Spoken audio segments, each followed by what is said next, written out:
Los que creyeron que sembrando mentiras y calumnias por doquier iban a desacreditar a nuestro pueblo, se equivocaron.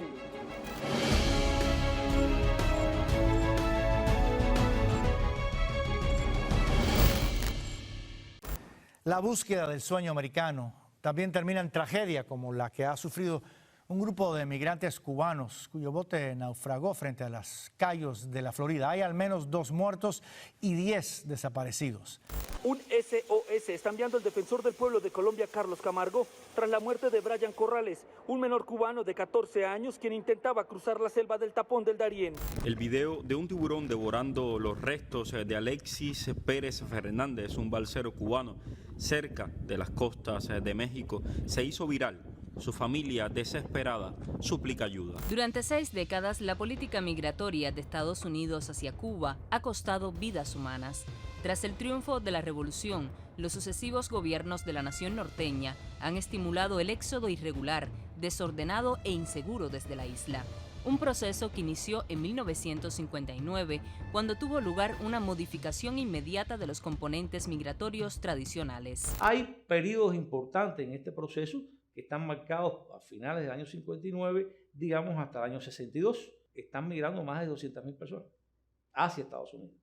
Muchas de estas personas migran, unos con pasaportes cubanos, otros con pasaportes norteamericanos, la mayoría sin ninguno de los dos, y se insertan en los Estados Unidos, en particular en el sur de la Florida, con una concepción de transitoriedad, que los convierte en primer lugar en exiliados y a la larga en emigrados. Las salidas ilegales en particular tienen una expresión desde los primeros momentos, cuando por mar comienza a abandonar Cuba esbirros, torturadores, malversadores. Inmediatamente después, con las primeras medidas de nuestro gobierno, la alta aristocracia, parte de la clase media, comienza a abandonar el país por la vía marítima, sin flujos normales hacia Estados Unidos.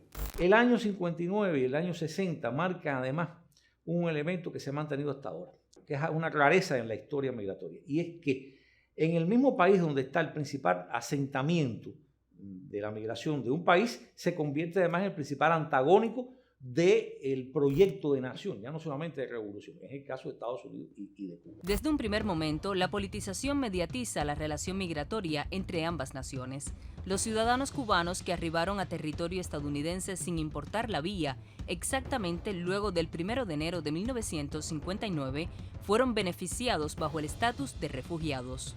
Una condición que les permitió recibir desde entonces un trato diferencial por encima de otros grupos de inmigrantes, en correspondencia con la intención de enmarcar la confrontación en el contexto de la Guerra Fría. Llegó a tal punto la deformación y el ataque contra nuestro país que es recurrente que no se conozcan a los migrantes cubanos desde aquella época como simples migrantes.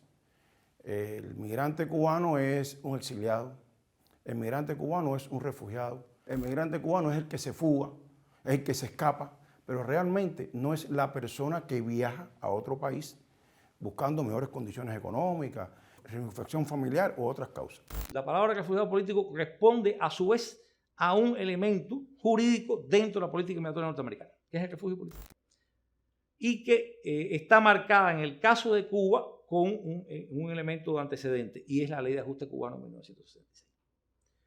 Que ajusta el estatus inmigratorio de los cubanos que ya habían llegado ahí. Pero estas facilidades que le han otorgado durante los años a los migrantes irregulares cubanos, sin duda alguna han constituido incentivos a la migración.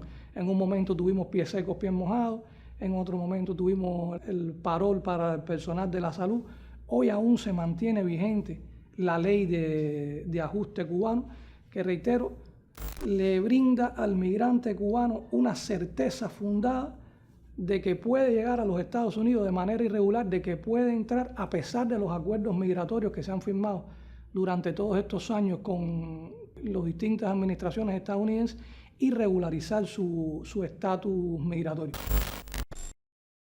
A lo largo de estos años de conflicto, Cuba y Estados Unidos han logrado establecer acuerdos bilaterales en esta materia, los cuales han estado precedidos por importantes oleadas migratorias. Sin embargo, la nación norteña ha creado obstáculos para el cumplimiento de las obligaciones asumidas. En primer lugar, es el no otorgamiento del número de visas acordadas para los ciudadanos cubanos que deseen viajar a ese país de manera permanente, que deseen emigrar a ese país, que está fijado en al menos 20.000 visas anuales. A eso se le suma la suspensión de los servicios consulares en La Habana por motivos eminentemente políticos. Ha habido pretextos en relación con los incidentes de salud que supuestamente sufrieron funcionarios diplomáticos estadounidenses. Veámoslo gráficamente, o sea, una persona para reunificarse tiene que viajar a Guyana con todos los gastos que implica y además que no viaja una sola vez, que le dan la cita y después se demora varios días, pues puede ser incluso más de una cita. Pero si va a viajar temporalmente, a lo mejor va a un consulado en México, pero tiene que ir a México. Y realmente no puede haber una relación normal migratoria entre los dos países y tiene que haber una afectación cuando no existe la actividad consular, cuando hay esta deformación en los flujos. Cuando yo no acepto viajar a los Estados Unidos con la vacuna cubana, que hemos demostrado nuestra capacidad de revertir la situación, de enfrentar la COVID, y en cambio si entra por la frontera de México, puede entrar sin estar vacunado con las vacunas que ellos aceptan. Adicionalmente, han establecido otros obstáculos como por ejemplo la suspensión o la limitación de las visas de tipo B2, que anteriormente eran visas de entradas múltiples por varios años y supuestamente sobre bases de una falsa reciprocidad han sido limitadas a una sola entrada y a un periodo de tiempo limitado también. La suspensión de los vuelos a provincias excepto La Habana, que ocurrió antes de la pandemia, pero que se mantiene.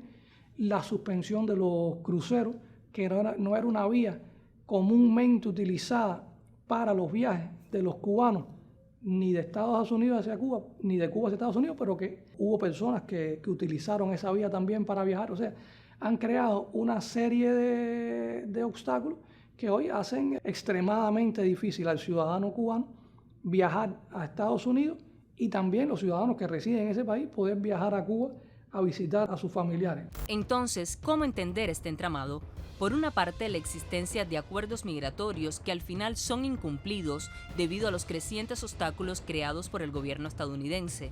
En contraste, se suma por otro lado los privilegios otorgados durante años a los inmigrantes cubanos que funcionan como incentivos. Y sin olvidar la aplicación a lo largo de 6 décadas de un bloqueo económico, comercial y financiero, recrudecido incluso en los últimos tiempos con nuevas medidas económicas coercitivas. Cuba no representa ni una amenaza militar y menos tampoco migratoria, poblacional hacia los Estados Unidos. Nunca lo representó. Bueno, un ejemplo político sí, pero ya eso es otro tema. Pero, sin embargo, para entender este proceso hay que comprender de que estamos hablando de un enfrentamiento político entre dos paradigmas políticos. Si no, nos complicamos. Yo creo que hay una contradicción en la cual está atrapado el gobierno de los Estados Unidos. Por un lado, se ha demostrado que resulta necesario y positivo para ambas partes la cooperación en materia migratoria. Y por el otro lado está esa política agresiva y el marco comunicacional que hablábamos en un momento también, demostrar un supuesto flujo masivo de ciudadanos cubanos huyendo de un país en crisis. Cuba prácticamente es el único país hasta hoy en el mundo que tiene una relación migratoria con Estados Unidos que traza acuerdos migratorios. No hay un acuerdo migratorio de Estados Unidos con México, ni con Centroamérica, ni lo hubo con Vietnam, ni lo hubo con China, en momentos en que había una gran migración. Es decir, eso es un punto importante, lo cual está marcando la politización del tema. Pero también entra el tema ya político, los sectores estos de la ultraderecha anticubana en Estados Unidos, que hoy son minoría, pero que mantienen un poder importante desde el punto de vista económico y desde el punto de vista político. Dentro de los legisladores de origen cubano que se encuentran hoy en el Congreso de Estados Unidos, varios de ellos son la voz cantante de estas políticas de agresión, de estas políticas de confrontación con Cuba, de evitar cualquier tipo de mecanismo de intercambio, no solo en materia migratoria, sino en otros temas. Y el falso también criterio de que para ganar las elecciones presidenciales en Estados Unidos se necesita ganar la Florida, y para ganar la Florida se necesita ganar el voto cubano. Y ese es otro punto importante para comprender entonces cómo se va moviendo el escenario. Un presidente demócrata o republicano, cuando está en proceso de campaña, siempre se va a proponer ir a la Florida y hablarle a los cubanos. Es un tema que moviliza, lo cual no significa que la política norteamericana de relaciones internacionales, donde Cuba no es una prioridad, por cierto, ni siquiera la política inmigratoria se decida por el voto cubano, pero sí se toma en cuenta, de acuerdo a determinadas coyunturas. Y esas coyunturas entonces son las que explican este proceso que parece dicotómico entre, por una parte tengo un acuerdo, por otra parte tengo otra política, pero en la práctica responde a un solo objetivo: modificar la revolución cubana. Cuba sí, bloqueo no. Cuba sí, bloqueo no. Cuba sí, bloqueo no.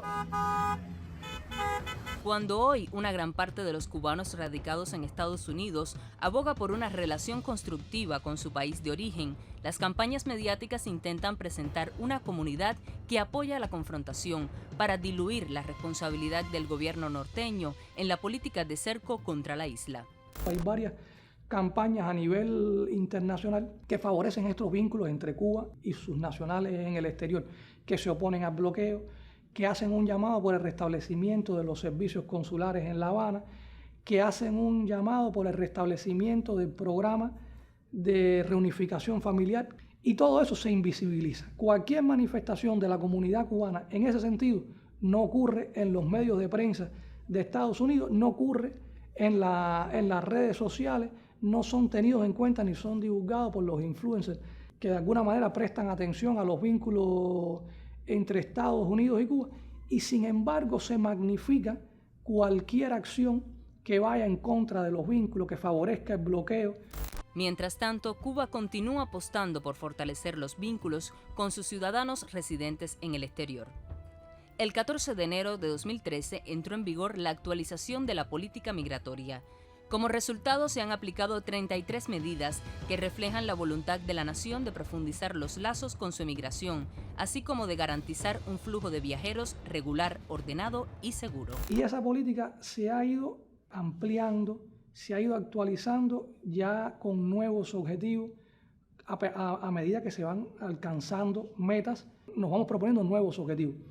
Y por tanto uno puede calificarla de continua y irreversible. Bueno, reflejo de esa actualización de la política está que en estos 8 años han viajado al exterior más de 1.200.000 cubanos, que han realizado más de 5.600.000 viajes, que la mayoría ha retornado, que hay un viaje, una circularidad en este proceso que realmente tiende a la normalidad, que se ha incrementado los viajes de cubanos residentes en el exterior.